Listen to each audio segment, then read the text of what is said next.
Shalom, selamat sahabat bagi kita semua. Terima kasih semua sudah bergabung bersama-sama untuk pelajaran Sekolah Sahabat dari PGSSI dengan narasumber adalah Pendeta Dr. Jonathan Kuntaraf.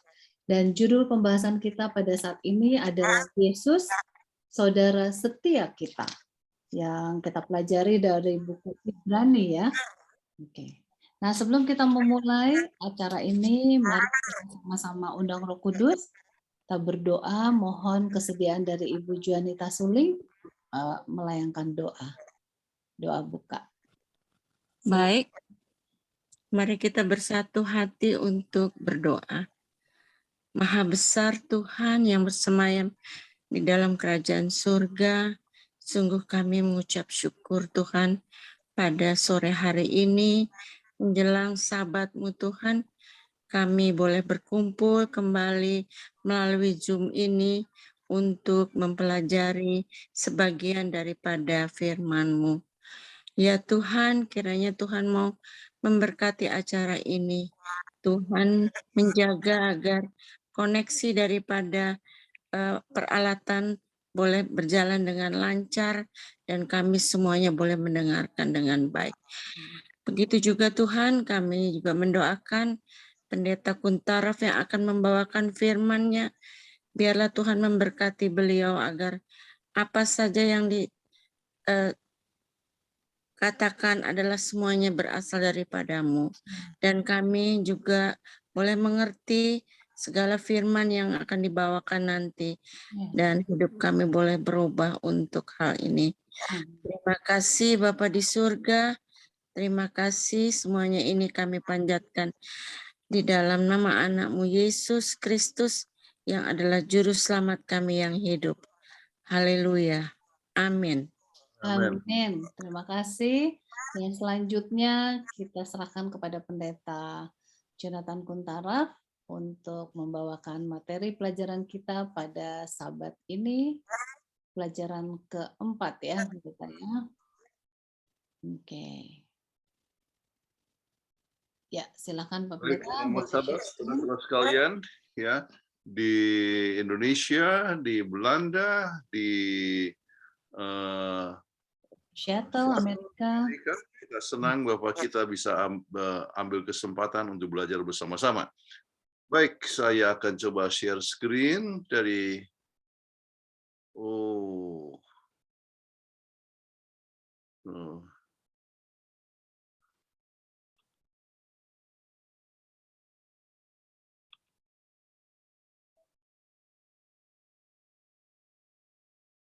grup.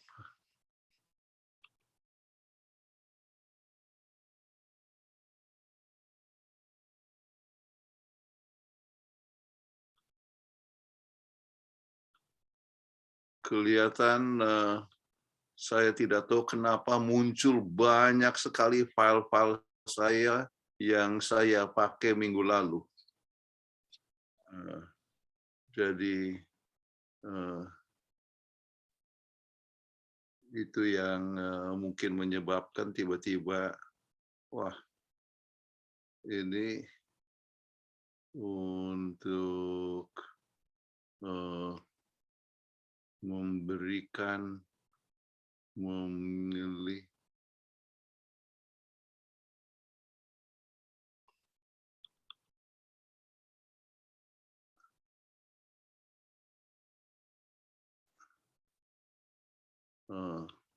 maafkan, ada sesuatu yang tersalah.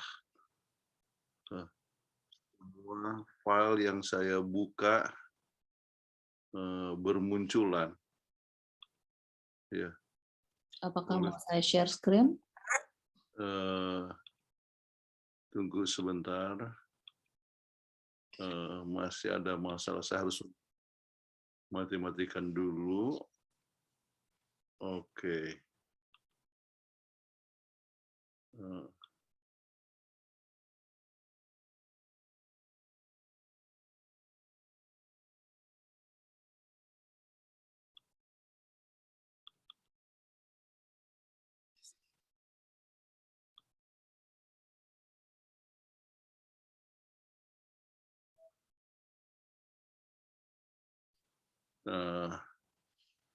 Oke. Sudah terlihat screen-nya? Belum keluar, baru start screen. Oke. Jadi kelihatan gambar ini Yesus saudara setia kita? Belum. Belum. Baru Jonathan Kuntaraf has started screen sharing. Oh ya? Nah,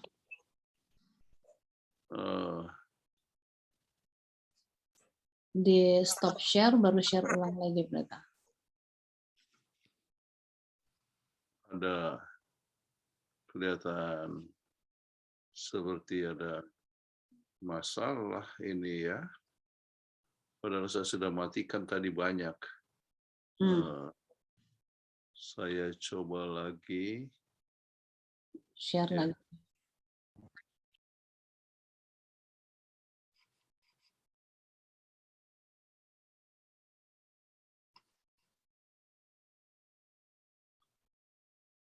Bisa kelihatan?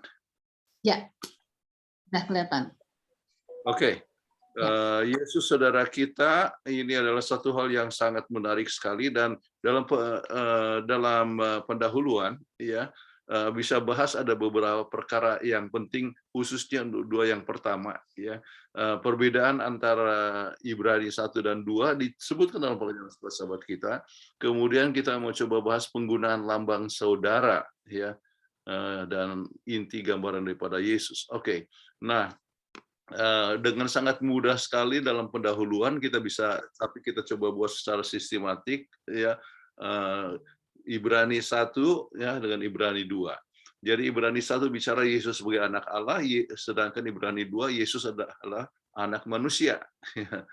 Jadi Yesus sebagai anak Allah, penguasa atas para malaikat. Yesus adalah anak manusia, dibuat lebih rendah dari malaikat. Ya. Kemudian kalau disebutkan bahwa Ibrani 1 itu adalah cahaya kemuliaan Allah dan gambar wujud Allah, di sini disebutkan adopsi sifat manusia. Oke. Ibrani pasal 1, Allah berkata kepada Yesus, anakku engkau. Ya. Tetapi di dalam Ibrani 2, Yesus menyebut anak-anak manusia sebagai saudara. Oke. Kemudian Ibrani 1 sebutkan Bapa menyatakan kedaulatan ilahi anak ya, sedangkan di dalam Ibrani 2 anak menegaskan kesetiaannya kepada Bapa ya. Kemudian kalau Ibrani 1 Yesus adalah Tuhan, sedangkan Ibrani 2 Yesus adalah imam besar ya. Dan kesimpulannya Yesus adalah manusia, saudara yang menyayangi, setia, penuh belas kasihan, dan dihina sewaktu dia memanifestasikan dirinya sebagai anak Allah. Dia adalah pemelihara dan penguasa ilahi. Baik, jadi ini sedikit untuk memberikan pendahuluan supaya anggota bisa melihat gambaran secara keseluruhan daripada perjalanan kita. Kemudian kita bahas tentang lambang yang digunakan oleh Yesus dalam Alkitab itu bermacam-macam.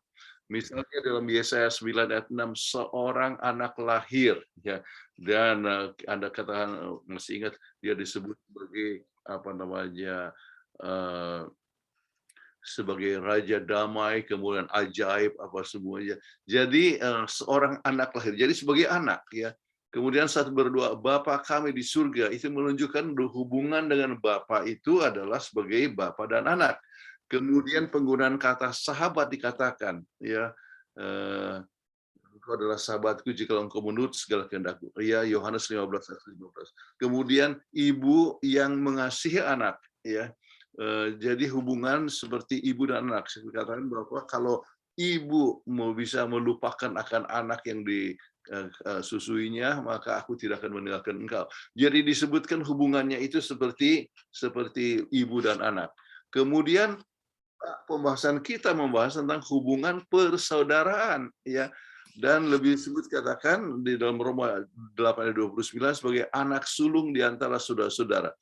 Dan anak sulung ya artinya peranannya yang sangat penting sekali.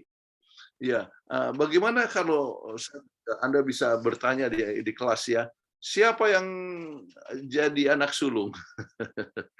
Oke, siapa di antara saudara yang punya abang, ya, jadi kakak, ya, yang pertama. Mempunyai tugas yang sangat penting sekali apa? Membela adiknya, melindungi adiknya, teladan bagi adiknya. Tetapi anak sulung di dalam Alkitab itu mempunyai hak istimewa. Kita ingat bagaimana sampai itu Yakub, ya, coba menipu akan saudaranya untuk mendapatkan hak sulung, sebab anak sulung itu peranannya sangat penting sekali yang akan mewarisi banyak hal, ya, sesuai dengan prinsip Alkitab. Kemudian kalau kita lihat, kita masukkan dalam pendahuluan, walaupun pelajaran kita itu berbicara di dalam pelajaran yang pertama, ya, Imamat 25, 70% hak menebus apa yang hilang. Kemudian saudara berhak untuk menebus. Mungkin kita harus tahu mengenai latar belakangnya, ya. Disebutkan bahwa kadang-kadang ada banyak orang yang mengalami kesulitan, mungkin oleh sakit dan sebagainya, sampai akhirnya tanahnya itu misalnya digadaikan atau dijual kepada orang lain. Memang ada peraturan bahwa sudah 50 tahun itu tahun Jubili, ya, maka itu harus dikembalikan. Tetapi kalau seandainya di dalam masa sebelum itu, ya, maka kalau seandainya ada seorang asing yang kaya sehingga membeli akan atau menerima gadaian daripada tanah daripada seseorang Yahudi, maka saudara bisa untuk menebus. Ya, jadi yang mempunyai hak untuk menebus itu haruslah saudara. Nah, di sini dibahas Yesus menebus, ya, sebab kita sudah jadi budak, ya. Jadi kita sudah jadi budak dan kita sudah tidak punya apa-apa lagi, maka Yesus yang menebus kita. Jadi Yesus adalah saudara yang setia, yang membela, melindungi, menjadi teladan, menebus, dan berkorban untuk kita semua. Jadi dari judul, ya, sekolah sahabat kita untuk pelajaran yang keempat ini, maka saudara bisa mengadakan eksplorasi, ya, bagaimana peranan daripada saudara, dan Yesus punya peranan itu sangat penting sekali, ya, sebab Dia yang telah menebus kita daripada perhambaan. Oke, nah sekarang apa yang kita bisa pelajari dari ayat penting, yaitu Ibrani 2 ayat yang ke-14. Siapa yang baca ini? Irma? Ibrani 2 ayat 14, karena anak-anak itu adalah anak-anak dari darah dan daging, maka ia juga menjadi sama dengan mereka dan mendapat bagian dalam keadaan mereka, supaya oleh kematiannya ia memusnahkan dia, yaitu iblis yang berkuasa atas maut. Oke, jadi apa yang kita bisa pelajari di sini? Ya, kita satu darah dengan Yesus, dan oleh sebab apa yang terjadi yang ditulis dalam buku Imam pasal 25 itu, ya, bahwa saudara kandung, ya, bisa untuk menebus, ya, maka Yesus adalah sama-sama, ya, adalah bersaudara kita oleh sebab kita mempunyai darah dan daging, ya, dan Dia bisa untuk menebus, ya. Jadi kita lihat di sini Yesus sebagai saudara adalah manusia yang mempunyai darah dan daging yang sama, berhak untuk menebus.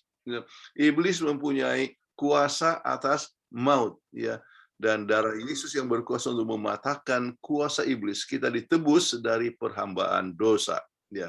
Jadi ini hal yang bisa kita pelajari dari ayat inti tersebut.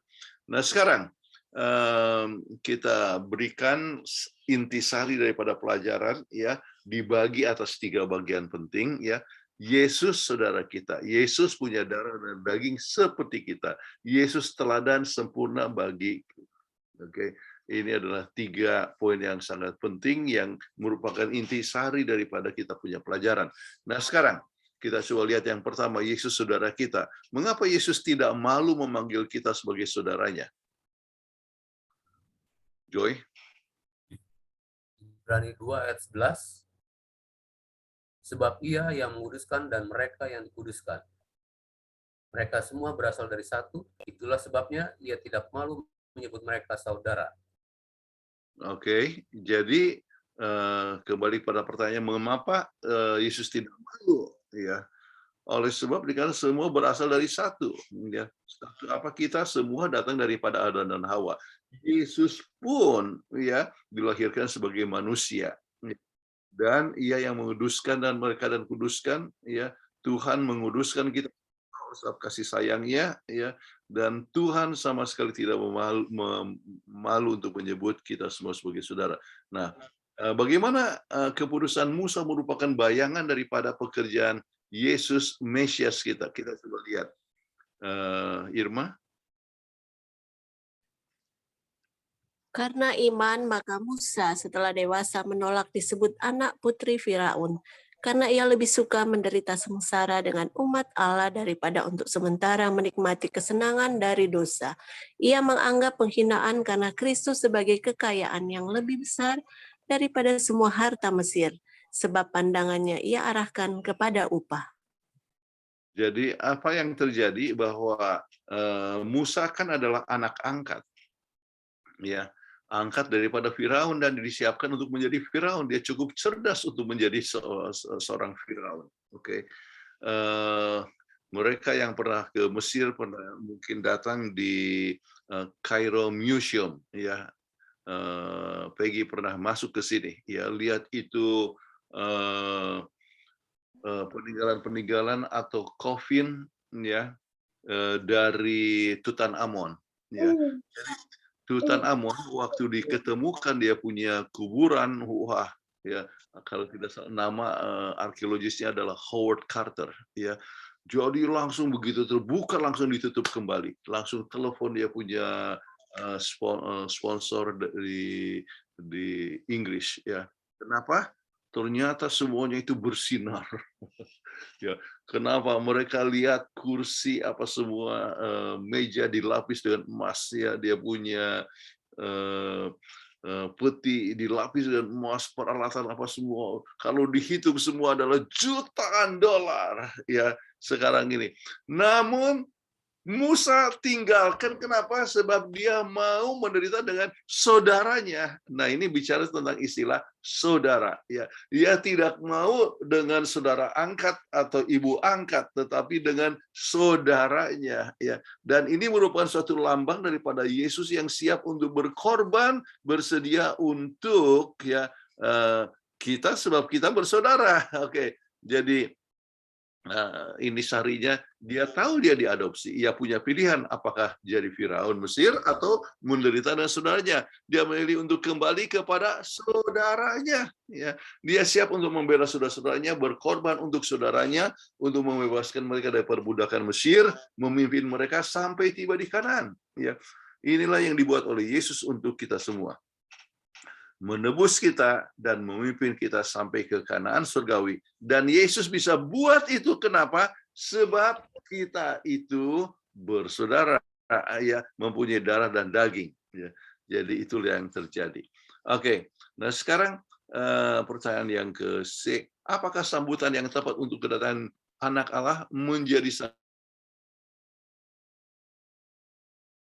satu daripada keluarga di dalam Matius 10, 32-33, Irma? Setiap orang yang mengakui aku di depan manusia, aku juga akan mengakuinya di depan Bapakku yang di sorga. Tetapi barang siapa menyangkal aku di depan manusia, aku juga akan menyangkalnya di depan Bapakku yang di sorga. Ya, jadi kesambutan kita haruslah mengakui dia sebagai juru selamat. Dia adalah saudara yang telah berkorban untuk kita. Jadi kalau kita mengakui Yesus, maka dikatakan bahwa Yesus juga akan mengakui kita di depan Bapa kita di surga. Kita tahu bahwa masing-masing menghadapi kursi pengadilan Allah, ya. Bahkan pengadilan sedang berjalan sekarang ini. Jadi kita akan menghadapi kursi pengadilan Tuhan, ya. Dan Yesus adalah juru selamat, Yesus adalah pembela kita, ya. Hal yang biasa sekali, ya. Jadi dia akan akui kita kalau kita mengakui Yesus di dunia ini. Baik, Banyak orang Ibrani yang telah menjadi Kristen. Ini latar belakang sedikit ya. Kenapa menyebutkan tentang ini kita bersaudara dan sebagainya? Banyak orang Ibrani yang telah menjadi Kristen dan mendapatkan aniaya. Banyak orang Ibrani yang belum Kristen mempertimbangkan untuk jadi orang Kristen tapi takut dianiaya. Itulah sebabnya Paulus menekankan tentang Yesus yang telah mengorbankan segala-galanya untuk keselamatan manusia. Ya. Dia tinggalkan semua. Dia tinggalkan semua untuk keselamatan kita. Paulus mengharapkan agar orang Ibrani tetap dalam memelihara iman mereka. Jangan malu dalam kebenaran. Ya. Sebab Yesus juga tidak malu mengangkat kita, saudaranya. Ya. Jadi ini poin yang sangat penting daripada ayat-ayat tadi ya, yang memberikan dasar mengapa Paulus menulis akan buku Ibrani tersebut. Oke, nah ini ada pertanyaan. Pikirkan seorang yang perlu direnungkan. Seorang dalam Alkitab yang malu untuk mengidentifikasikan dirinya sebagai pengikut Yesus. Apakah yang kita bisa pelajari dari kisah tersebut? Apa yang terjadi? Petrus yang menyangkal Yesus 3 kali. Murid-murid lain juga menjauh saat Yesus itu ditangkap. Ya. Jadi apa yang terjadi, saudara-saudara, ya, ialah bahwa pada saat ada krisis, ya, murid-murid Yesus menjauh dari Yesus, takut terlibat. Apakah ini bisa terjadi kepada kita? Ya. Yang jelas kita tahu bahwa misalnya di Tiongkok pada saat terjadi aniaya itu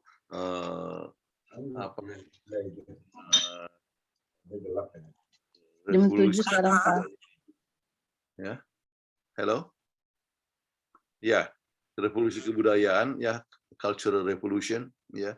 Maka banyak sekali orang yang ditangkap. Kemudian banyak orang anggota Advent yang jadi penuduh untuk saudara-saudaranya. Ya, oh betul, ya dia ini begini-begini. Ya, dia itu telah memungut persembahan. Oh sekarang saja kebetulan saya adalah anggota CMI, Church Ministry International, anggota board ya dari CMI. Kami waktu rapat bulan lalu dapatkan bahwa kami salah satu ketua jemaat ya di Tiongkok ditangkap ya. Kemudian dihukum 12 tahun. Alasannya kenapa? Dikatakan oleh sebab di dalam gereja dipungut persembahan, ya itu tidak boleh. Ya. Kasihan sekali. Jadi banyak dan yang jadi penuduh ada juga yang dari saudara kita yang satu iman. Nah, inilah yang menjadi pertanyaannya, apakah kita malu mengidentifikasikan diri kita sebagai pengikut Yesus pada saat krisis itu datang, ya, supaya kita harapkan kita jangan sampai demikian. Oke, bagikan pengalaman saat Anda merasa adanya tekanan untuk mengakui identitas Anda sebagai pengikut Yesus. Sikap Anda, share pengalaman Anda, ya, di depan teman-teman yang beda agama, ya. Di depan anggota misalnya mayoritas, apakah atau di tengah orang-orang yang semua makan apa saja. Baru-baru saja ada seorang yang tulis kepada saya mau membawa saya punya artinya kuburan daripada orang tua saya mau disatukan, tetapi saya perlu izin daripada saya punya family, saya punya om, ya. Tetapi harus ya dibuat adat lebih dahulu dan makanan yang harus dibawa adalah babi. Ya. Jadi dikatakan bagaimana saya kan tidak makan, dia yang makan. Bagaimana apa yang saya harus buat? Kemudian saya katakan, inilah kesempatan bagi Anda untuk bersaksi. Katakanlah kepadanya bahwa Anda adalah seorang yang mau mengikuti Alkitab dan tidak mau akan makan babi dan tidak mau juga bawa babi. Ya, jadi inilah kesempatan untuk bersaksi dan dikatakan terima kasih dan itulah yang dia akan lakukan. Baik, jadi bagikan bagaimana Anda mendapatkan suatu tekanan-tekanan tertentu dan waktu itulah identitas Anda diuji apakah Anda mau ikut atau tidak. Ya. Nah, sekarang kita masuk kepada bagian yang kedua, Yesus mempunyai ya darah dan daging seperti kita. Mengapa sangat penting bagi selamat kita memiliki darah dan daging seperti kita? Baik, Ibrani 2 ayat 14. Karena anak-anak itu adalah anak-anak dari darah dan daging, maka ia juga menjadi sama dengan mereka dan mendapat bagian dalam keadaan mereka. Supaya oleh kematiannya ia memusnahkan dia, yaitu iblis yang berkuasa atas maut. Mengapa dia tidak buat deklarasi saja dari takhta surga untuk menyelamatkan manusia? Nah, ini yang ditanyakan, itu pertanyaan saya sebetulnya. Ya. Mengapa dia tidak buat deklarasi saja? Misalnya, semua manusia diampuni, ya. Jadi, kenapa harus dia datang untuk menjadi darah daging seperti kita, menderita, kemudian harus dicerca, harus dianiaya dan mati untuk kita? Ya. Buat aja deklarasi pengampunan. Ya, alasannya ya oleh sebab hukum itu adalah harus diturut ya, Tuhan itu adalah adil, dan walaupun dia mengasihi tapi dia adil ya. Jadi setiap hukuman harus ada pelanggaran, itu harus ada konsekuensinya, dan Yesus bersedia untuk memberikan konsekuensi, dan dia menjadi manusia ya. Jadi seperti kita. Jadi, dan dia memberikan teladan bahwa menurut itu bisa ya. Oke. Kemudian mengapa dia tidak, ini pertanyaan tadi ya, mengapa dia tidak buat deklarasi saja dari tahta surga untuk menyelamatkan manusia? Oke. Boleh tolong baca ya yang berikut, Joy. Ibrani 2 ayat 9. Tetapi dia yang untuk waktu yang singkat dibuat sedikit lebih rendah daripada malaikat-malaikat, yaitu Yesus. Kita lihat yang oleh karena penderitaan maut dimahkotai dengan kemuliaan dan hormat, supaya oleh kasih karunia Allah ia mengalami maut bagi semua manusia. Yohanes 1 ayat 14, firman itu telah menjadi manusia dan diam di antara kita, dan kita telah melihat kemuliaannya, yaitu kemuliaan yang diberikan kepadanya sebagai anak tunggal Bapa, penuh kasih karunia dan kebenaran. Terima kasih. Jadi, mengapakah Tuhan tidak buat deklarasi begitu saja? Ya, oleh sebab Tuhan itu ya mengasihi. Ya, Tuhan itu siap untuk korban, dan kita sebutkan tadi mengenai masalah hukum itu harus tetap ditegakkan, dan Yesus siap untuk berkorban, mengambil tempat ya kita. Sebab kita harus ingat akan apa yang disebut isu daripada the great controversy ya, dalam isunya adalah Tuhan tidak adil. Tuhan memberikan hukumnya yang tidak bisa diturut oleh manusia ya. Jadi Tuhan itu tidak adil. Nah, Yesus tunjukkan hukum itu bisa diturut ya. Kemudian kita juga dengan bersandar kepada Yesus dapat menurut akan hukum Tuhan. Jadi tuduhan itu salah dan hukum tetap harus ditegakkan. Yesus mati untuk kita ya. Yesus sebagai manusia, satu darah dan daging dengan kita. Ya, jadi ini satu poin yang sangat penting sekali. Baik, ada beberapa poin penting di sini. Waktu Yesus dilahirkan, ya, apakah ini satu isu ya yang sangat penting. Apakah dia seperti Adam dan Hawa telah berdosa atau sebelum berdosa? Ini adalah isu dari banyak teologian orang-orang Advent ya. Keadaan Yesus itu bagaimana? Seperti sebelum berdosa atau sesudah berdosa? Kalau diciptakan seperti sebelum Adam berdosa, itu memberikan keuntungan baginya, maka dia bukan teladan yang sempurna. Jadi kita dapatkan kutipan-kutipan bagaimana Yesus dilahirkan 4.000 tahun sudah dosa, dengan demikian ada kecenderungan untuk bukan kecenderungan, dia ada kemungkinan untuk jatuh dalam dosa. Dia tidak punya kecenderungan untuk berdosa oleh sebab dia dilahirkan oleh Roh Kudus. Oke. Tetapi dia punya tubuh itu lemah ya. Dia punya tubuh itu lemah dan bisa untuk jatuh dalam dosa, lebih buruk daripada keadaan daripada Adam dan Hawa. Nah, ajaran Agustin, saat kita lahir, kita telah berdosa dan layak untuk mati. Sebab itu banyak gereja bertanya kepada baptisan bayi. Kenapa baptisan bayi? Oleh sebab apa? Kita membawa dosa keturunan. Ya. Nah, kita percaya bayi lahir belum berdosa dan tidak layak untuk mati, tetapi bayi cenderung untuk mementingkan diri. Coba lihat kalau kemauannya tidak diturut, langsung dia menangis dan sebagainya. Dia cenderung untuk mementingkan diri, tapi bukan berarti dia sudah berdosa, ya. Sebab dosa itu adalah pelanggaran hukum. Ya. Jadi mereka belum tahu apa-apa. Makanya kita tidak perlu merasa perlu untuk baptisan kepada bayi, ya. Tetapi kita bisa serahkan baik, ya, baik. Tujuan kita harus tetap suci seperti Yesus itu suci. Ini adalah hubungan oleh sebab adanya isu dalam gereja kita mengenai masalah kelahiran, artinya keadaan daripada Yesus. Oke, baik. Keterbatasan apa yang juru selamat kita alami saat menjadi daging dan tinggal di antara kita? Ibrani 2:17. Itulah sebabnya maka dalam segala hal ia harus disamakan dengan saudara-saudaranya supaya menjadi imam besar yang menaruh belas kasihan dan yang setia kepada Allah untuk mendamaikan dosa seluruh bangsa. Ya, bagaimana dia mengerti manusia kalau dia tidak jadi manusia? Supaya kita bisa mengerti semut, kita harus jadi semut. Oke, bisa bicara sama semut. Nah, Tuhan untuk bisa membela manusia, maka menjadi manusia, ya. Jadi untuk menjadi imam besar, maka ia telah menjadi salah satu di antara kita, ya. Oke. Yesus menjadi keluarga manusia sepenuhnya. Bagaimana sebagai juru selamat dia berbeda dari kita? Nah, apa perbedaannya? Nah, kita coba lihat dari beberapa ayat ini, ya. Ibrani 4 ayat 15.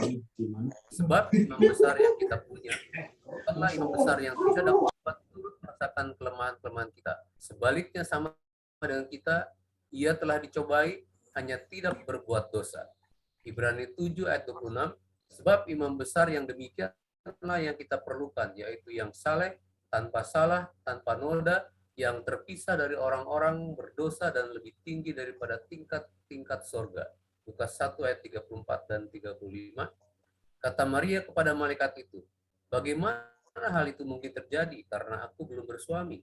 Jawab malaikat itu kepadanya, Roh Kudus akan turun atasmu dan kuasa Allah yang Maha Tinggi akan menaungi engkau. Sebab itu, anak yang akan kau lahirkan itu akan disebut kudus, anak Allah.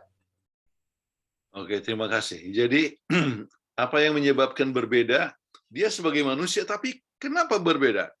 Sebab dia digoda dengan segala perkara, ya, tetapi ia tidak berbuat dosa. Ini hal yang luar biasa. Dia tetap saleh, tanpa salah, tanpa noda, ya. Jadi hal yang sangat luar biasa daripada itu. Itulah sebabnya dia bisa menjadi teladan kita. Jadi bukan hanya dia sebagai imam yang bisa mengampuni dosa kita, ya, oleh sebab dia mati untuk kita, tetapi ia juga adalah teladan untuk kita masing-masing. Dan dia adalah Tuhan yang dipimpin oleh Roh Kudus, dan ya kita juga bisa dipimpin oleh Roh Kudus. Baik, kita lihat kelanjutan sesudah itu adalah mengenai Yesus sebagai teladan kita. Tema umum apa kita dapat dari beberapa ayat ini? Bisa coba lihat Ibrani 2 ayat 10 dan Ibrani 2, 17 dan 18. Sebab memang sesuai dengan keadaan Allah yang baginya dan olehnya segala sesuatu dijadikan, yaitu Allah membawa banyak orang kepada kemuliaan, juga menyempurnakan Yesus yang memimpin mereka kepada keselamatan dengan penderitaan. Itulah sebabnya maka dalam segala hal ia harus disamakan dengan saudara-saudaranya supaya ia menjadi imam besar yang menaruh belas kasihan dan yang setia kepada Allah untuk mendamaikan dosa seluruh bangsa. Sebab oleh karena ia sendiri telah menderita karena pencobaan, maka ia dapat menolong mereka yang dicobai. Oke, terima kasih. Kita punya judul tentang Yesus itu adalah sempurna, teladan kita, ya, teladan yang sempurna. Sampai kepada penderitaan, dia disempurnakan di dalam penderitaannya. Dia secara penderitaan juga sangat sempurna. Dia bisa hadapi penderitaan itu dengan sangat luar biasa, ya, dengan bertahan di dalam penderitaannya, ya. Apakah penderitaan terbesar yang diderita oleh juru selamat kita? Bagaimana Yesus dapat dibuat sempurna melalui penderitaan? Ya. Nah, saya sengaja berikan ini foto daripada Yesus di kayu salib, ya. Penderitaan yang terbesar ya dengan sendirinya adalah menderita di kayu salib, ya. Di mana dia harus merasa terpisah daripada Tuhan sampai dia berkata Eloi Eloi lama sabachthani, ya. Tuhanku Tuhanku mengapakah engkau meninggalkan aku? Itu adalah penderitaan yang luar biasa, merasa terpisah daripada Tuhan, ya. Di samping derita yang luar biasa, dan dalam penderitaan itu, ya, penderitaan yang juga sangat penting di situ adalah Yesus bisa menggunakan keilahiannya untuk melepaskan diri, tetapi dia tidak buat, ya. Sebab ia tidak mau melakukan sesuatu yang mementingkan diri. Jadi itu adalah satu penderitaan yang luar biasa. Ya. Bagaimana dengan pandangan Anda tentang deklarasi Paulus dalam Filipi 3:8-11? Ya. Malahan segala sesuatu kuanggap rugi karena pengenalan akan Kristus Yesus Tuhanku lebih mulia daripada semuanya. Oleh karena dialah aku telah melepaskan semuanya itu dan menganggapnya sampah, supaya aku memperoleh Kristus dan berada dalam Dia bukan dengan kebenaranku sendiri karena mentaati hukum Taurat, melainkan dengan kebenaran karena kepercayaan kepada Kristus, yaitu kebenaran yang Allah anugerahkan berdasarkan kepercayaan. Yang ku kehendaki ialah mengenal Dia dan kuasa kebangkitannya dan persekutuan dalam penderitaannya, di mana aku menjadi serupa dengan Dia dalam kematiannya, supaya aku akhirnya beroleh kebangkitan dari antara orang mati. Oke, hal yang sangat penting ialah bahwa kita harus berusaha untuk menjadi serupa dengan Dia. Ya. Dalam kematiannya bukan berarti kita disalib, tetapi dalam arti bahwa kita harus mati atas dosa kita, ya, dan mempunyai kehidupan yang menurut akan Dia. Oke. Mengapa penting sekali untuk selalu memandang kepada Yesus? Jadi kita sekarang mau lihat bahwa Ia adalah teladan yang sempurna. Kita harus memandang dengan sepenuhnya kepada Yesus Kristus. Kita coba lihat dalam Ibrani 12 ayat 1-3.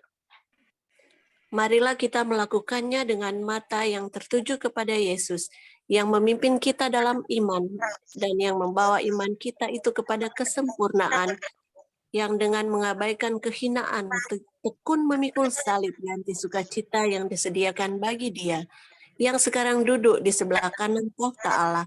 Karena kita mempunyai banyak saksi bagaikan awan yang mengelilingi kita, marilah kita menanggalkan semua beban dan dosa yang begitu merintangi kita, dan berlomba dengan tekun dalam perlombaan yang diwajibkan bagi kita. Ingatlah selalu akan Dia yang tekun menanggung bantahan yang sehebat itu terhadap dirinya dari pihak orang-orang berdosa, supaya jangan kamu menjadi lemah dan putus asa. Oke, jadi kenapa kita harus memandang kepada Yesus?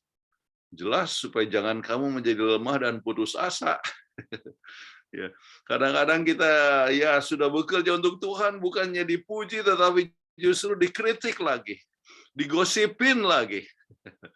Jadi ini adalah pengalaman-pengalaman yang masing-masing kita alami, bukan? Sudah kerja keras ya, digosipin ya. Kemudian ya dituduh, difitnah, saudara-saudara. Ya, saudara mengetahui bahwa ada orang yang melapor ke Jalur Conference kemudian mengfitnah saya. Untung ketua GC itu sangat bijaksana, panggil yang mengfitnah, kemudian juga yang dengan saksi dan sebagainya, dan ternyata itu semua tidak benar. Oke, jadi kembali ya, kita sering mengalami berbagai macam kekecewaan, mengalami penghinaan, aniaya dan sebagainya. Sering kita bisa lemah dan kita harus memandang kepada Yesus, sebab disitulah kita dapatkan kekuatan. Dia tetap tekun ya dalam segala hal ya. Dia tetap bergantung kepada Allah Bapa. Kita juga bisa menang ya dalam hadapi tantangan. Baik. Panggilan Yesus kepada murid-muridnya pertama adalah ikutlah aku. Apakah arti panggilan ini bagi Anda sekarang ini? ya. Masing-masing Anda mempunyai kesempatan untuk memberikan sambutan, ya. Untuk saya percaya bahwa oleh sebab Yesus juru selamat dan mengundang saya, maka saya coba berusaha, ya, dengan pertolongan Tuhan untuk tetap mengikuti, ya, panggilan Tuhan, ya. Itu berarti Tuhan harus menjadi Tuhan saya. Setiap pagi harus langsung bicara kepadanya, langsung dengar dia bicara kepada kita. Sesudah itu ikut kehendaknya, ya. Ya, waktu kita adalah waktu yang Tuhan berikan kepada kita, ya. Jadi ambil waktu untuk tetap menjadi saksi bagi Tuhan, ya. Jangan takut Bapak Anda masih muda atau Anda sudah tua, ya. Ya. Mungkin saya tertua mungkin di antara di sini, ya. Ya, paling sedikit saya 3/4 abad. Oke. Jadi jangan pikir kalau usia itu menghalangi kita untuk bersaksi, oke, atau mengikuti kehendak Tuhan, ya. Tetap giat di dalam pelayanan, dan itu menjadi satu sukacita kepada kita masing-masing. Baik. Bagaimana teladan kita sebagai pengikut Yesus akan memberkati kehidupan orang-orang sekitar kita. Oke? Matius 5 ayat 14 dan 16. Kamu adalah terang dunia, kamu adalah terang dunia. Kota yang terletak di atas gunung tidak mungkin tersembunyi. Demikianlah hendaknya terangmu bercahaya di depan orang, supaya mereka melihat perbuatanmu yang baik dan memuliakan Bapamu yang di sorga. Oke, jadi kita harus menjadi berkat, yaitu dengan menjadi terang. Terang dalam bidang apa? Kata-kata kita, ya, doa kita, ya, tindakan kita, ya. Jadi banyak yang kita bisa buat, bersaksi kepada Tuhan tentang sesama manusia tentang keajaiban daripada Tuhan dalam hidup kita, perubahan hidup kita, ya. Dan di samping itu menolong mereka yang tidak mampu dan sebagainya. Banyak hal yang kita bisa buat supaya orang bisa mengenal akan Tuhan, ya. Ya. Dan itu adalah satu hal yang sangat penting dalam hidup kita, ya. Jadi jangan pikir bahwa saya sudah pensiun, saya bukan pendeta lagi, ya. Sekarang setiap hari Sabat pagi saya memberikan pelajaran Alkitab. Ada beberapa orang yang non Advent, ya, tetap memberikan pelajaran Alkitab, ya. Jadi itu sangat penting sekali kita untuk tetap memberikan waktu kita untuk Tuhan. Baik. Nah, ini kutipan, boleh tolong Ibu Peggy yang baca.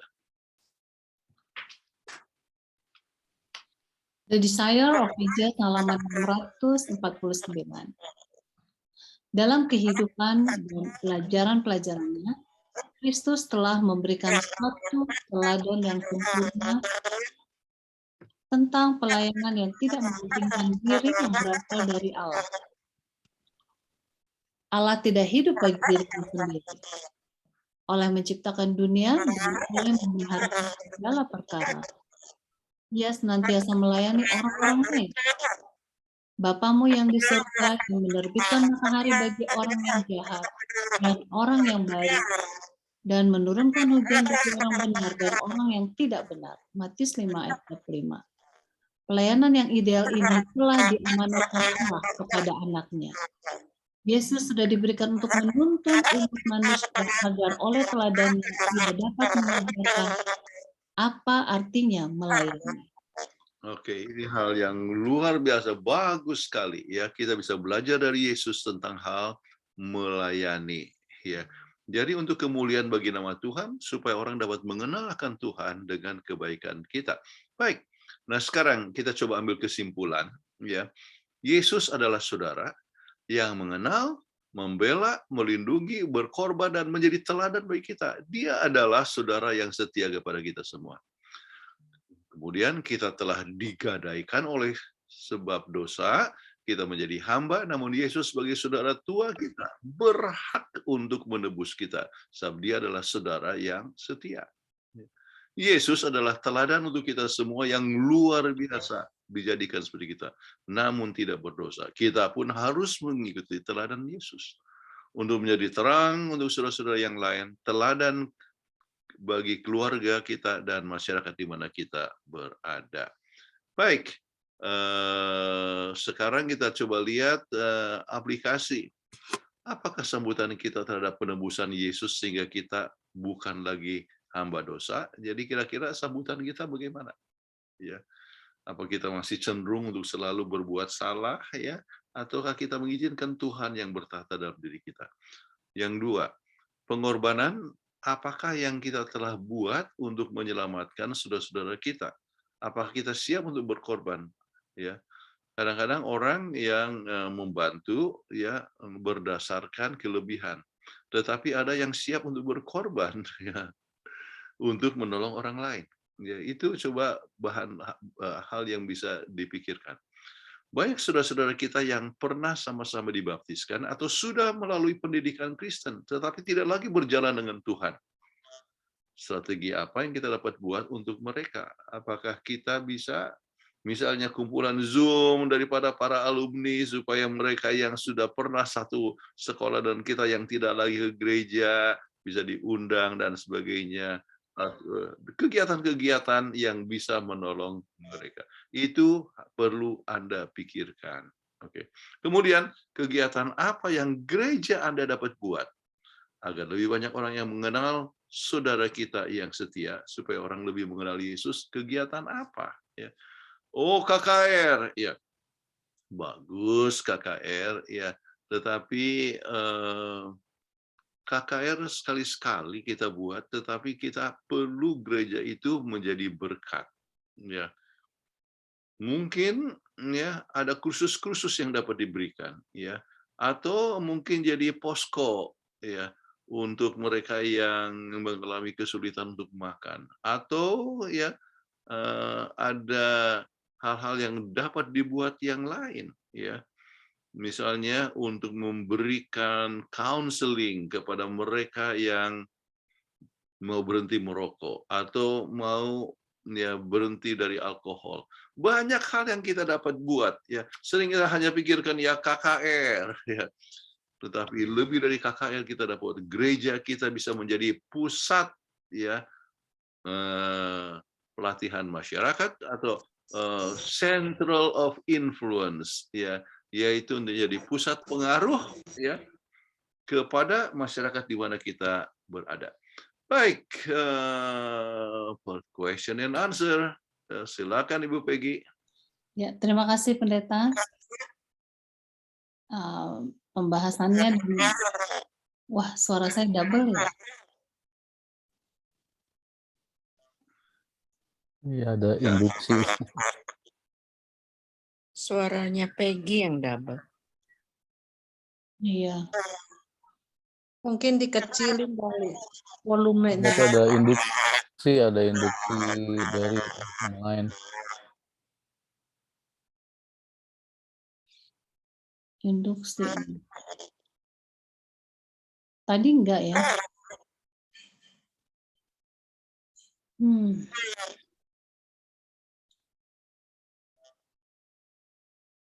Baiklah, untuk selanjutnya dari mana ya ini? Oke. Saya akan bacakan pertanyaan. Nanti kalau agak mengganggu, tolong ada yang bisa menggantikan membacakan pertanyaan. Ya.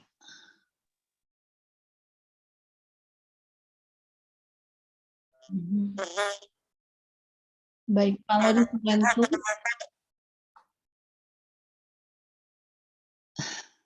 maafkan.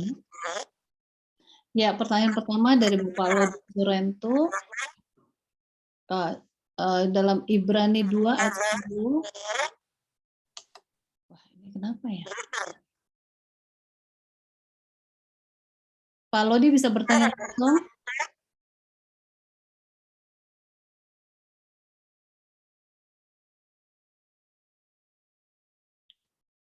Ya, saya coba yang bacakan ya. Baik, saya coba baca kembali. Terima kasih. Bisa dengar suara saya? Jelas, jelas. Oh, sangat jelas sekali, walaupun dari Sulawesi sana. Puji Tuhan, terima kasih. Mohon maaf tidak membuka kamera. Untuk Ibrani pasal 2 ayat 10 tadi kita sudah ikuti tadi, dan di halaman 29 pelajaran sahabat kita. Kata Yesus disempurnakan. Pertanyaannya, apakah sebelum menghadapi penderitaan Yesus belum sempurna? Atau sejak kapan Yesus tidak sempurna sehingga Yesus harus disempurnakan melalui penderitaan? Terima kasih. Ini saja pertanyaan. Terima kasih. Waktu Yesus dilahirkan, dia dilahirkan dengan sempurna. Ya. Namun, ya, untuk melihat apakah dia sempurna, ya, harus bisa ya diberikan kesempatan untuk dia untuk memilih apakah dia memilih yang sempurna atau tidak. Ya. Nah, ujian, ya, aniaya menguji seseorang apakah seorang itu adalah sempurna atau tidak. Ya. Adam dan Hawa, apakah mereka sempurna waktu diciptakan? Ya sempurna, ya, semuanya serba sempurna, ya. Namun tabiat itu, ya, tidak bisa disebut sempurna kecuali diuji. Nah, waktu Adam dan Hawa diuji, ternyata ya mereka gagal, sebab itu tabiatnya tidak sempurna. Yesus ya sempurna, tetapi dengan penderitaan tetap dia tidak mengambil keuntungan dari keilahiannya untuk kepentingan diri sendiri. Dia tetap menurut kepada Tuhan dalam derita yang luar biasa, sekalipun dia tetap setia. Itulah makanya disebut dia disempurnakan melalui penderitaannya, ya. Jadi dia sudah sempurna. Namun ya kesempurnaannya terlihat sesudah adanya aniaya. Mudah-mudahan menolong ya. Iya, terima kasih. Oke, baik. Baik, terima kasih. Oke, selanjutnya kita akan menyaksikan dulu acara untuk hari Minggu dan besok ya. Silakan Bro Daniel untuk di-share. Iya, ini adalah poster untuk acara Rumah Sakit Advent besok. Saya tayangkan di sini karena banyak yang bertanya dari PGSSI. Besok tentang COVID-19 pada penderita penyakit jantung. Dengan narasumber Dr. I. Gede Sumantra, SPJP FIHA, ya, jam 16.30 sampai 18.30 waktu Indonesia bagian Barat. Dan setelah itu renungan tutup sabat bersama dengan Pendeta Dr. Hizkia Israel Misa. Judulnya adalah Warisan Terbaik. Jam 18 sampai 18.30. Jadi saya untuk mengundang untuk teman-teman bisa menghadiri acara ini untuk mengetahui tips-tips kesehatan bagi kita semua. Akan membahas apakah penderita penyakit jantung lebih rentan dengan infeksi COVID-19 varian Omikron, dan yang kedua bagaimana mencegah penularan COVID-19 varian Omikron. Yang ketiga, apakah vaksin booster COVID-19 aman diberikan pada penderita penyakit jantung. Dan juga boleh Anda bertanya, nanti dokternya akan menjawab pertanyaan-pertanyaan sehubungan dengan materi ini. Terima kasih. Poster selanjutnya. Ini adalah acara hari Minggu sore, hari Minggu malam bersama Pendeta Dr. Jonathan Kuntaraf, Revolution of Hope, persembahan dari Oral Channel. Ini memasuki lesson atau pelajaran yang ke-21, How to Have Security and Financial Prosperity. Dan konten ini, pelajaran ini berbahasa Inggris. Hari Minggu, Sunday, Januari 23, jam 8 malam waktu Indonesia bagian Barat. Pastikan kita semua bisa menghadiri acara ini. Yang butuh linknya nanti saya akan share. Baik, terima kasih. Dan selanjutnya saya akan bacakan pertanyaan berikut dari Ibu Evi. Happy Sabat, ya, Happy Sabat. Tadi ada statement, iblis berkuasa atas maut. Apakah orang bisa mati disantet? Bukankah nyawa itu hak Tuhan yang memberi kuasa kehidupan?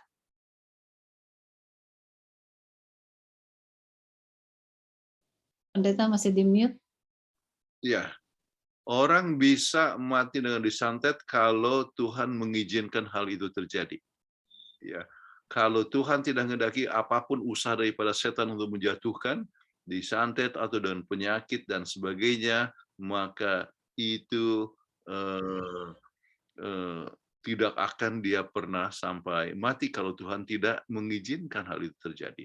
Jadi coba lihat apa yang terjadi dengan pengalaman daripada Ayub, ya, menunjukkan ya bahwa setan pun tidak berkuasa kecuali dia mendapatkan izin untuk peristiwa itu terjadi.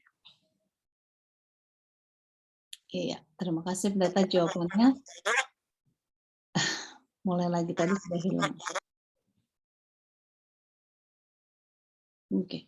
Tadi jika Anda ingin mendapatkan kopi dari pelajaran ini dan juga rekamannya, Saudara Joyce Sitompul telah memberikan link untuk mendaftar di PGSSI Telegram. Ya, pertanyaan berikutnya datangnya dari MR, Mr. Manjo. Siapakah nama Yesus sebelum dia inkarnasi ke dunia kita? Mohon ayat pendukungnya. Oke. Yohanes 1 ayat 1 sampai 3, pada mula pertama adalah firman, firman itu adalah bersama-sama dengan Allah, ya, dan firman itu adalah Allah. Kemudian firman itu menjadi manusia, Yohanes 1 ayat 14, ya, kita berbicara mengenai masalah apa? Firman, ya. Ya. Ya, dan kemudian ya. Dari Saudara Turino, apa maksudnya lebih rendah sedikit dari malaikat?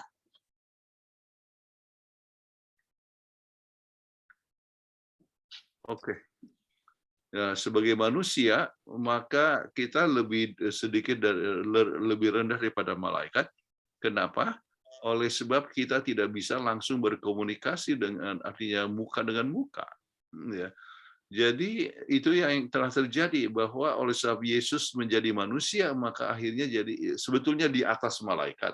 Ya, kalau kita lihat kepada Ibrani pasal 1, ya, dan juga beberapa pasal kemudian, maka dia itu di atas, lebih tinggi daripada malaikat, tetapi waktu menjadi manusia dia lebih rendah daripada malaikat, ya, sebagai manusia. Salah satu faktor adalah oleh sebab ya sebagai manusia yang telah 4.000 tahun dalam dosa, maka manusia itu tidak bisa lihat muka dengan muka. Oke. Baik, selanjutnya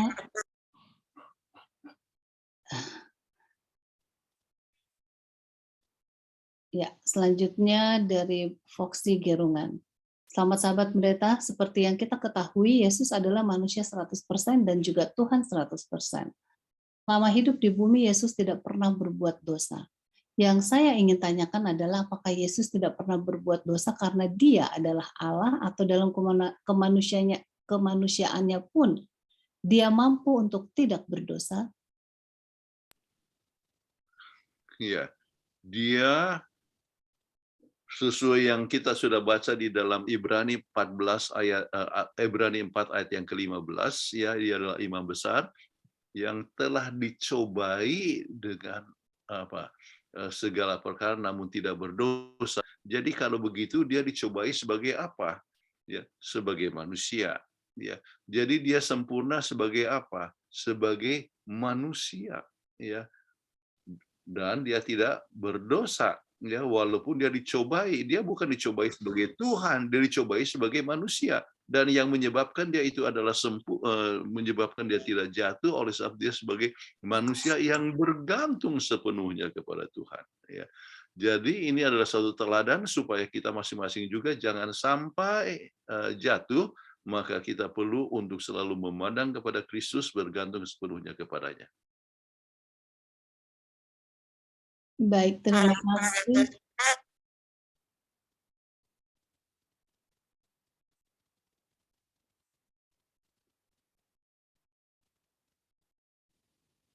Ya. Selanjutnya dari Hutapea. Selamat sahabat Pendeta Kuntaraf dan Ibu Peggy. Selamat sahabat juga. Kita dan orang di Perjanjian Baru mengetahui bahwa Yesus sebagai teladan yang sempurna. Bagaimana dengan manusia di Perjanjian Lama? Siapa yang menjadi teladan mereka? Jangan-jangan itu yang membuat mereka selalu jatuh dalam dosa karena tidak punya teladan yang dapat dicontoh. Ya, kejatuhan itu terjadi kalau orang berpisah daripada Tuhan. Ya, Adam dan Hawa itu berhadapan dengan Tuhan. Ya. Namun oleh sebab mereka telah lebih percaya kepada setan daripada kepada Tuhan, mereka jatuh. Ya. Dari waktu ke waktu Tuhan selalu memberikan akan nabinya untuk berbicara kepada manusia. Ya. Dan kasih Tuhan itu sendiri walaupun belum dalam bentuk kehidupan manusia, kehidupan daripada Yesus, ya, maka kasih Tuhan itu adalah satu teladan, ya, yang tetap memberikan pengampunan, yang Tuhan yang mempunyai keagungan yang luar biasa. Itu hal yang luar biasa. Namun Tuhan juga memberikan akan orang-orang tertentu yang menjadi teladan, ya, walaupun mereka adalah orang yang lemah. Makanya disebut Abraham adalah seorang bapak orang yang beriman. Artinya apa? Dia teladan. Nuh, kalau Anda lihat di dalam buku Kejadian pasal yang ke-6, dikatakan dia adalah seorang yang sempurna. Tidak bercacat celah. Ya. Kemudian Ayub digunakan istilah seorang yang tidak bercacat celah. Ya. Dan kalau kita lihat kepada bahasa Inggrisnya disebut kata perfect, ya, artinya sempurna. Ya. Namun sempurna bukan berarti tidak pernah bersalah. Ya. Jadi ini satu perkara yang sangat penting. Yesus berbeda, dia adalah sempurna dan tidak pernah bersalah. Ya. Kenapa dia sukses sebagai manusia? Oleh sebab dia bergantung sepenuhnya kepada Allah Bapa yang di surga. Terima kasih, Pendeta.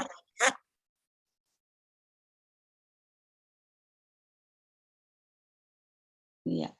Selamat sahabat, nama saya Michael dari Jemaat Kalibata City, Jakarta. Selamat bergabung, Bapak Michael. Pertanyaannya adalah, Ellen G. White menulis kalau Tuhan Yehova benar-benar mengosongkan dirinya sendiri termasuk ingatannya saat dia mengukir 10 hukum di 2 loh, baru saat dia menjadi Yesus. Pertanyaannya, kok bisa Yesus tahu kalau dia sudah ada sebelum Abraham? Ya, terdapat dalam Yohanes 8 ayat 58. Jadi pertanyaannya, kok bisa Yesus tahu kalau dia sudah ada sebelum Abraham? Ya, ini adalah sesuatu perkara yang kita sebut sebagai sesuatu misteri. Oke. Kalau Anda lihat kepada berbagai macam tulisan Alkitab ataupun Roh Nubuat, ya, maka kita dapatkan bahwa Yesus itu ya sudah bersama dengan Allah, dia tidak diciptakan, ya. Jadi sudah ada, dan itu adalah satu rahasia Trinitas yang kita tidak bisa mudah untuk dapat mengerti, ya. Jadi mengapa dia tahu bahwa dia sudah ada sebelum Abraham, ya? Oleh sebab sementara dia mendapatkan Alkitab kita, dia melihat bahwa ia adalah merupakan kegenapan daripada kealahan, ya. Walaupun dia hadapi itu sebagai manusia, ya, dan ia mengetahui sementara dia belajar Alkitab, maka semua langsung ya teringatkan akan semua nubuatan Alkitab, dan dia merupakan kegenapan daripada Alkitab, ya. Dan di dalam mendalami ini semua, maka dia menyadari bahwa ia adalah mempunyai hubungan yang demikian erat dengan Tuhan dan sudah ada sebelum Abraham. Artinya dia tidak pernah diciptakan. Jadi baca kutipan-kutipan dalam The Desire of Ages, kita akan dapatkan bahwa Tuhan Yesus itu tidak pernah diciptakan dan tidak pernah dia coba mengikuti ya sesuatu yang yang penting adalah bahwa dia bukanlah diciptakan, ya, atau bukan diambil dari sesuatu, ya, underived, ya. Jadi itu adalah sesuatu perkara yang sudah ada sebelumnya.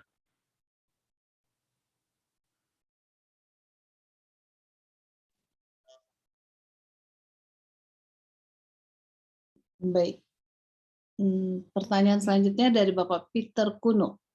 Yang pertama adalah, jika Yesus adalah Allah yang menjelma, apakah penjelmaan itu adalah Allah benar-benar berubah wujud menjadi manusia daging, Yohanes 1 ayat 14, atau Allah hanya mengenakan tubuh manusia, Ibrani 10 ayat 5. Itu yang pertama. Yang kedua, ada ajaran yang disebarkan dalam GMHK sekarang bahwa jika dia benar-benar menjelma atau berubah wujud jadi manusia, berarti dia tidak selamanya Allah karena dia pernah jadi manusia dan mati di salib. Apa benar demikian?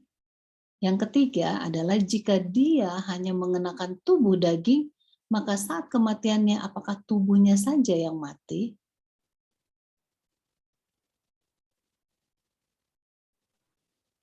Ini adalah satu hal yang merupakan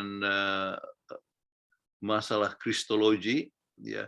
Banyak sekali orang yang teori-teori, ya, yang menyebutkan bahwa Tuhan, ya, jelma jadi manusia.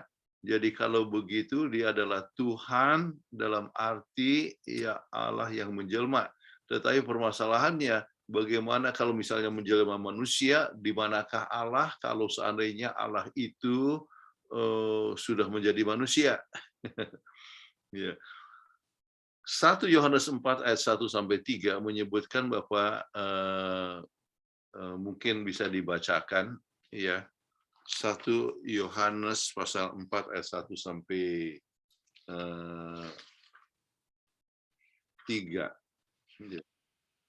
Apa yang dikatakan di sana?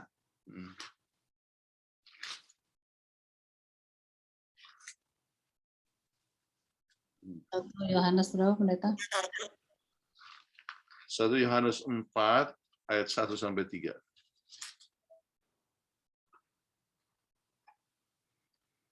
Bisa baca, saudara-saudara yang kekasih, janganlah percaya akan setiap roh, tetapi ujilah roh-roh itu apakah mereka itu berasal dari Allah. Banyak nabi-nabi palsu yang telah muncul dan pergi ke seluruh dunia. Demikian kita mengenal roh Allah. Setiap roh yang mengaku bahwa Yesus, ya, telah datang sebagai manusia berasal dari Allah. Dan setiap roh yang tidak mengakui Yesus tidak berasal dari Allah. Jadi Yesus datang dari apa? Allah, dalam arti, ya, Tuhan yang mengirim akan dia. Ya. Namun oleh sebab Tuhan itu bersama, Yesus itu bersama dengan Allah sebelum juga penciptaan, ya, artinya dalam zaman kekekalan, ya, maka, ya, dia bukan artinya Allah yang mengatakan tubuh manusia, ya. Dia adalah, ya, dia adalah sebagian daripada kealahan, ya. Namun dia datang sebagai manusia, ya, dan memberikan teladan kepada kita sebagai manusia. Dia adalah 100% manusia, ya. Tetapi dia adalah 100% Tuhan, sebab memang, ya, dia sudah ada sebelum dunia ini diciptakan dan sebagainya, ya. Kemudian itu untuk yang pertama. Kemudian jika dia benar-benar menjelma atau berubah wujud jadi manusia, berarti tidak selamanya Allah. Dia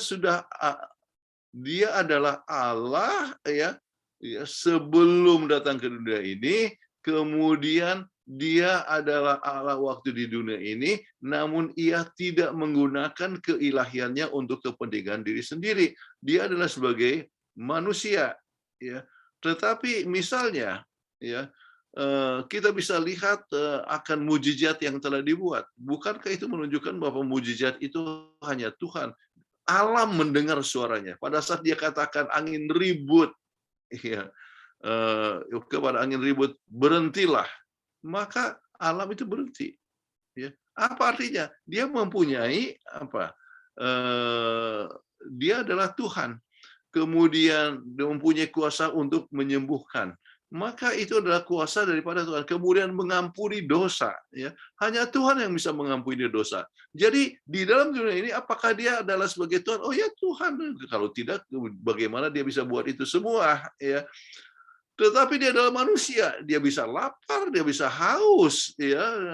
Jadi dia minta minum, ya. Jadi dia adalah manusia, tetapi dia adalah Tuhan yang tidak menggunakan keilahiannya untuk kepentingan diri sendiri, tetapi untuk kemuliaan bagi nama Tuhan. Maka kita bisa lihat bagaimana ia telah melakukannya sebagai Tuhan. Sebab bagaimana seorang bisa kasih makan 5.000 orang dengan 2 ekor ikan dan 5 ketul roti? Kan itu kan sesuatu perkara yang tidak bisa dibuat oleh manusia. Ya, hanya Tuhan yang bisa buat itu. Ya. Jadi tidak pernah masa di mana dia tidak bisa, bukan Tuhan. Oke, nah sekarang jika dia hanya mengenakan tubuh daging pada saat kematiannya, apakah tubuhnya saja yang mati? Ya, tubuhnya adalah tidur, tetapi memang keilahian itu tidak bisa mati, ya. Tetapi ada di situ, ya. Tetapi dia tidak di dalam keadaan mati, ya. Hanya tubuhnya yang mati. Oke, mudah-mudahan sudah menolong pertanyaan daripada saudara Peter Kuno, ya. Iya, terima kasih Pendeta.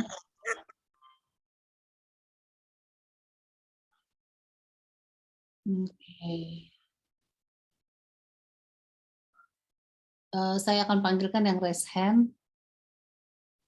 Iya, seperti biasa Bapak James Tambowen ya. Silakan Pak James, selamat sabat. Selamat malam bagi kita di Indonesia dan Pak Pendeta Jonathan Kuntara. Selamat siang Elisa, pagi. Pak James, mohon pertanyaannya singkat. Iya, karena betul. waktunya sudah tidak cukup lagi. Tadi kita sudah dengar banyak tentang eksistensi Yesus. 100% dia manusia dan 100% juga ilahi atau Allah itu. Sahabat, lalu ada pergunjingan di kelas kami di gereja dan mengatakan kecenderungan Yesus untuk berbuat dosa, dan saya menjawab secara jelas bahwa sebagai manusia Yesus kecenderungan untuk berbuat dosa, ya, tetapi dia tidak berbuat dosa. Sebab saya nyatakan alasan saya, dia lapar, dia haus seperti yang pendeta sudah. Bahkan dia takut, gemetar, ya kan. Jadi kecenderungan, tapi dia tidak berbuat dosa. Pertanyaan saya, kalau Yesus sebagai manusia 100% Pak Pendeta ya, di dalam Roma 5 ayat 12, perikopnya Adam dan Kristus. Sebab itu sama seperti dosa telah masuk ke dalam dunia oleh satu orang, dan oleh dosa itu juga maut. Demikianlah maut itu telah menjalar kepada semua orang karena semua orang telah berbuat dosa. Pertanyaannya, sebagai manusia, dosa yang Adam dan Hawa lakukan itu, apakah Yesus sebagai manusia dia mewarisi itu apa enggak? Itu dia. Sebab di ayat 11 saya kira, tetapi hukum ayat 21 lah. Supaya sama seperti dosa berkuasa dalam alam maut, demikian kasih karunia dan berkuasa oleh kebenaran untuk hidup yang kekal oleh Yesus Kristus Tuhan kita. Saya bingung pendeta. Kalau Yesus sebagai manusia, dia pasti dong, dia ada waris itu dosa yang Adam dan Hawa buat. Tetapi sini dengan dia sendiri menjadi pengantara penebus kita. Di sini bagaimana pendeta? Saya enggak nyampe itu antara Yesus sebagai manusia yang tidak berdosa, tapi sebagai manusia dia mewarisi tentu dosa yang Adam dan Hawa buat. Itu pertanyaan saya. Dan kedua pendeta, tentang Yesus malu. Dia tidak malu pendeta. Kapasitas sebagai manusia atau Allah? Sebab saya lihat kalau di ayat-ayat lain kan Allah bukan malu, dia mati untuk kita. Kalau malu kan kecil itu, ya kan? Dia mau mati. Di Yohanes 15 ayat 13, tidak ada kasih yang lebih besar daripada kasih seorang memberikan nyawanya untuk sahabat-sahabatnya. Kamu adalah sahabatku jikalau kamu berbuat apa yang kuperintah kepadamu. Jadi saya kira kalau malu kapasitasnya apa, manusia atau ilahi? Itu dua pertanyaan, Pendeta. Terima kasih. Oke, terima kasih, Pak. Baik.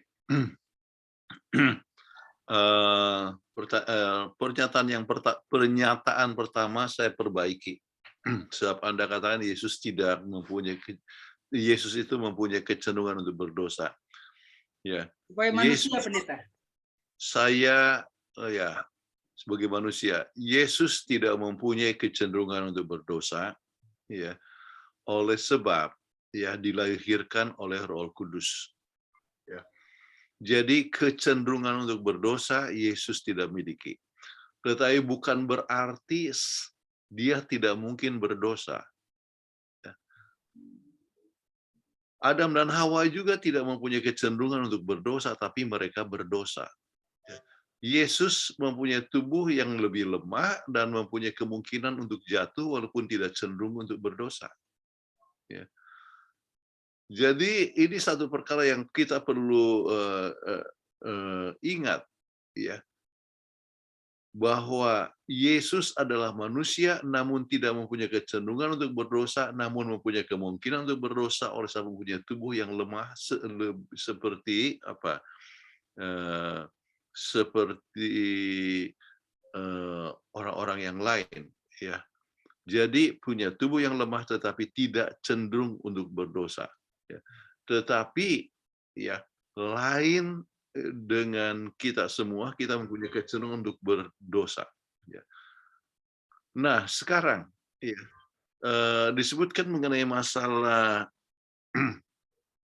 bayi, ya, ya, bahwa bayi itu mempunyai kecenderungan, ya, artinya apakah Yesus mempunyai dosa yang diturunkan? Jawabannya adalah tidak. Ya, Anda punya pemikiran tadi, ya, itu adalah satu doktrin yang umum kepada gereja Protestan ataupun gereja Katolik tentang dosa keturunan. Ya, jadi kita semua itu begitulah datang dalam dunia langsung kita sudah berdosa, ya. Oleh sebab kita keturunan daripada Adam dan Hawa, itu dosa keturunan, ya. Kita itulah sebabnya perlu baptisan, ya, baptisan bayi. Ya. Kita tidak malah membaptiskan bayi, kenapa? Bayi tidak mengerti dan kita tidak percaya kepada saya bahwa manusia mempunyai kecenderungan untuk mementingkan diri. Nah, jadi manusia mempunyai kecenderungan untuk mementingkan diri, dan bayi itu bukan berarti bayi itu langsung sudah berdosa. Kalau berdosa dia harus masuk di dalam neraka, artinya harus untuk dihukum mati dan mati untuk selama-lamanya. Bagaimana keadilan Tuhan untuk mengatakan bahwa bayi itu mempunyai baru lahir dia langsung sudah berdosa? Enggak, ya. Manusia yang lahir dia tidak berdosa, tetapi dia mempunyai kecenderungan untuk mementingkan diri, kecenderungan untuk berdosa, dan kalau sesudah dia berdosa, maka ya sesudah melanggar barulah dia disebut dosa. Sebab dosa itu adalah pelanggaran hukum. Ya. Ini supaya saya mau coba klarifikasi untuk pandangan Anda yang pertama tersebut, ya. Kemudian yang berikut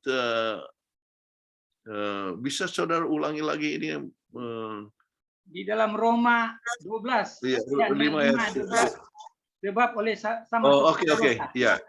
Jadi sekarang apakah itu sebagai manusia atau sebagai ilahi, sebagai Tuhan, ya, ya.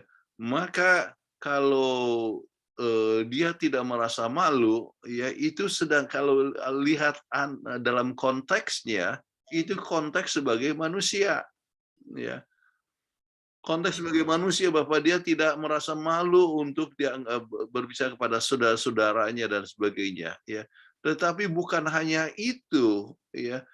Dia sebagai Tuhan, dia rela datang ke dunia ini, ya, untuk hidup sebagai manusia. Maka itu adalah sebagai Tuhan, ya. Tetapi sebagai manusia, dia mempunyai hak yang istimewa, ya, yaitu, ya, sebagai anak Tuhan, tapi dia tetap merasa bahwa semua kita adalah bersaudara dan saya harus siap mati untuk saudara-saudara saya, ya. Jadi ini menjadi manusia tidak malu, ya, itu adalah sebagai Tuhan.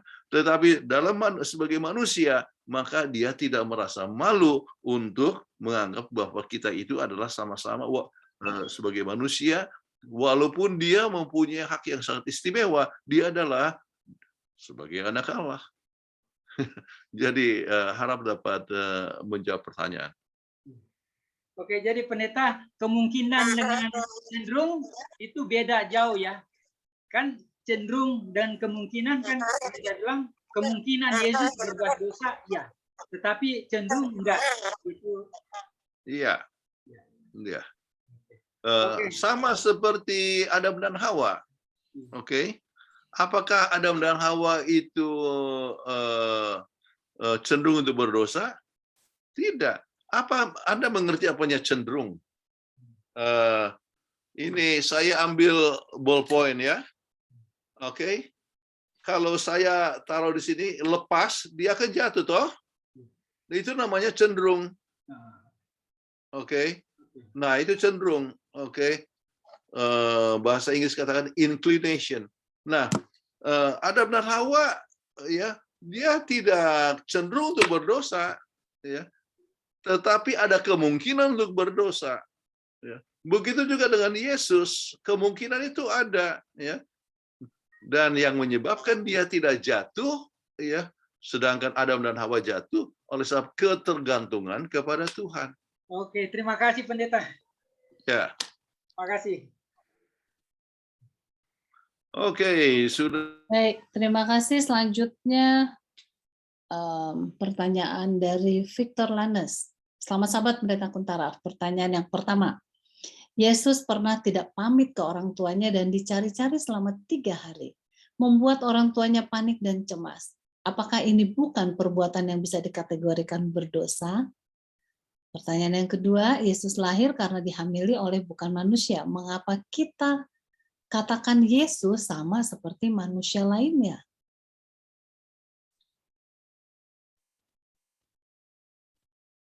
Di-unmute dulu, pendeta.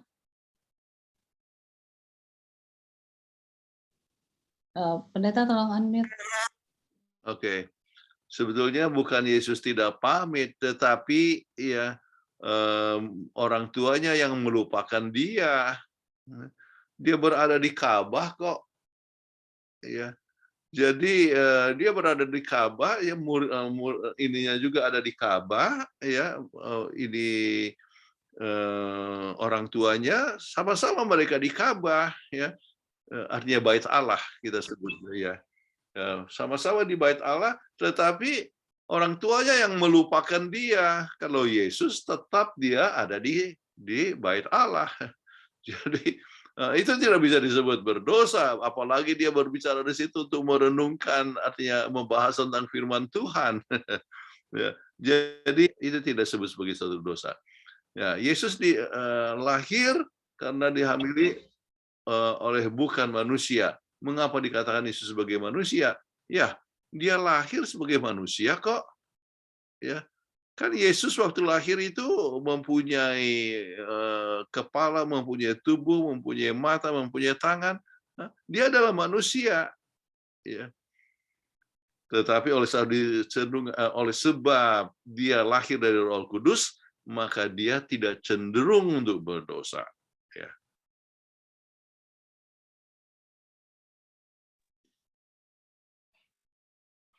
Baik, terima kasih. Pertanyaan berikutnya dari Bapak Jerry Laluyan. Kalau Yesus 100% manusia dan dalam tubuh manusia Yesus juga 100% Tuhan, maka pada saat dia dicobai, dalam tubuh yang sama dia Tuhan, tentunya Yesus tidak bisa berbuat dosa. Jadi memang tidak mungkin dia berbuat sebab di tubuhnya dia Tuhan juga. Apa demikian? Nah, itu pertanyaannya. Di unmute, maaf pendeta. Ya, memang 100% Tuhan, ya 100% manusia, tetapi sebagai manusia dia mungkin untuk berdosa. Makanya saya coba berikan ilustrasi dengan Adam dan Hawa. Adam dan Hawa juga dilahirkan sebagai manusia, ya, dan disebut sebagai anak Tuhan. Ya. Maksudnya bukan dilahirkan, ya, artinya dibentuk oleh Tuhan. Oke, jadi Adam dan Hawa kan dibentuk oleh Tuhan dan dia disebut sebagai anak manusia, anak Tuhan. Ya, kita lihat di dalam silsilah itu Adam adalah anak Tuhan. Ya. Nah, ya, Adam dan Hawa bisa jatuh. Ya. Yesus, ya, keadaan tubuhnya 4.000 tahun sudah dosa, jadi mempunyai kelemahan. Ya. Jadi dia walaupun tidak cenderung untuk berdosa, tetapi dia bisa berdosa. Ya. Tetapi dia tidak berdosa. Itulah sebabnya dia adalah teladan untuk kita. Ya, dia menurut akan hukum Tuhan sepenuhnya, dan yang menyebabkan dia itu menurut, ya, apa yang menyebabkan ia kuat dan tetap sempurna oleh sebab ketergantungan kepada Tuhan. Ya, inilah yang, ya, Adam dan Hawa tidak miliki. Ya. Maksudnya mereka tidak mau bergantung kepada Tuhan, dan akibatnya mereka jatuh. Tetapi Yesus tidak jatuh. Ya. Makanya melalui Adam yang kedua, yaitu Yesus, ya, maka kita bisa dapatkan kehidupan. Oke? Iya, terima kasih pendeta. Dan ini pertanyaan terakhir dari Bapak John. Mohon penjelasan pendeta terkait dosa sejak dalam kandungan dalam Mazmur 51 ayat 51 sampai 7 ya. Sesungguhnya dalam kesalahan aku diperanakan, dalam dosa aku dikandung ibuku. Di unmute dulu pendeta. Ya, unmute dulu. Pendeta tolong di unmute. Oke. Jadi Yesus, ya, kita berbicara mengenai manusia, ya, terkait dosa sejak dalam kandungan. Oke.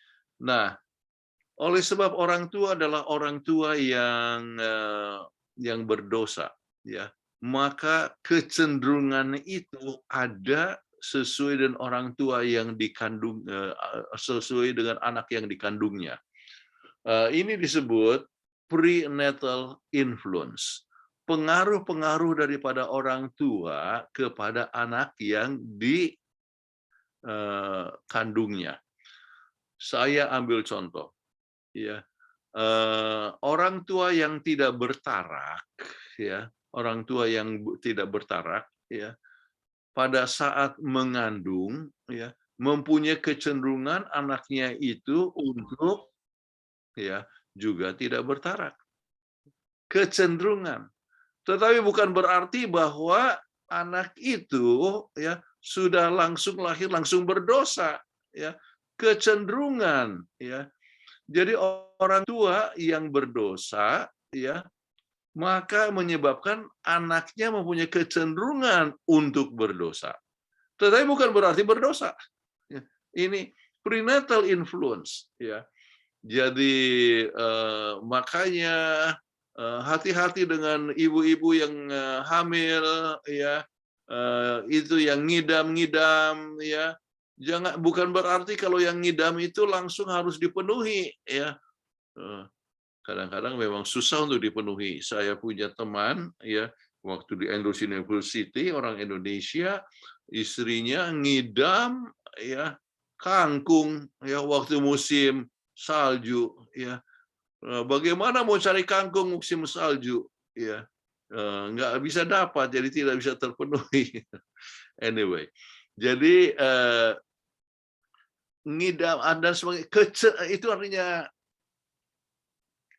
orang tua yang tidak bertarak menyebabkan anaknya itu cenderung untuk melakukan hal yang sama, namun bukan berarti anak itu sudah berdosa.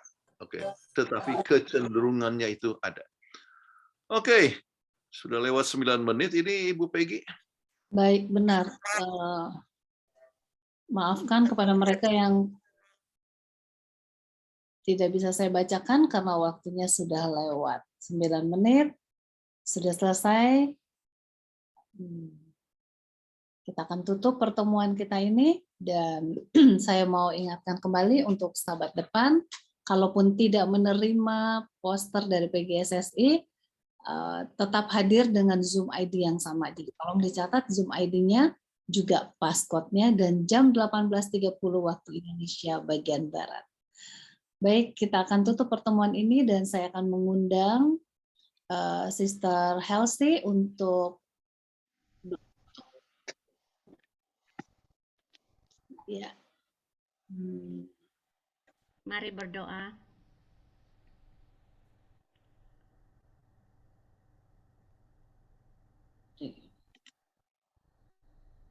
Bentar, mana ya? Bentar saya spotlight dulu ya.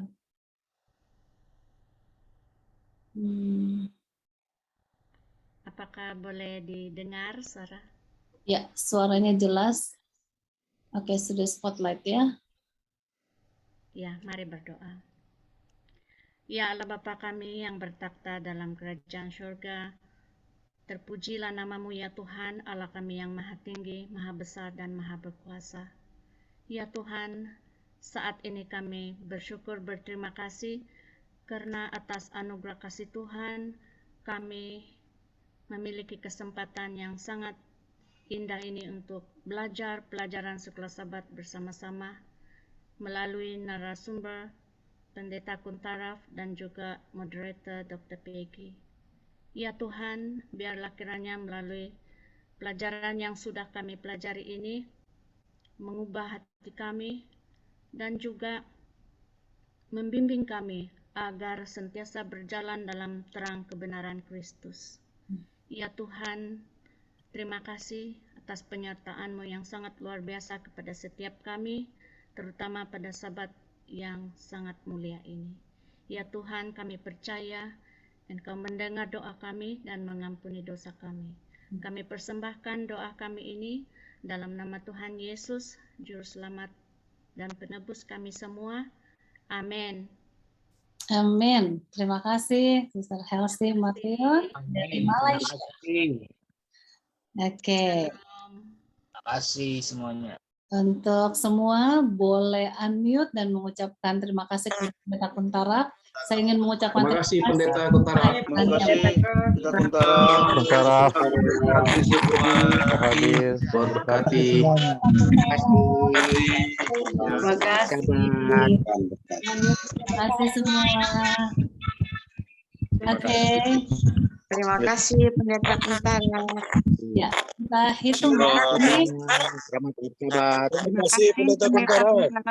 Iya, Ibu Dina dari Italia. Terima kasih. Selamat hari Sabat. Makasih Ibu Peggy. Sampai minggu depan ya. Oke. Terima kasih Pak Jerry. Oke, kita hitung ya. 5, lambaikan tangan. 4, 3, 2, 1, sampai jumpa.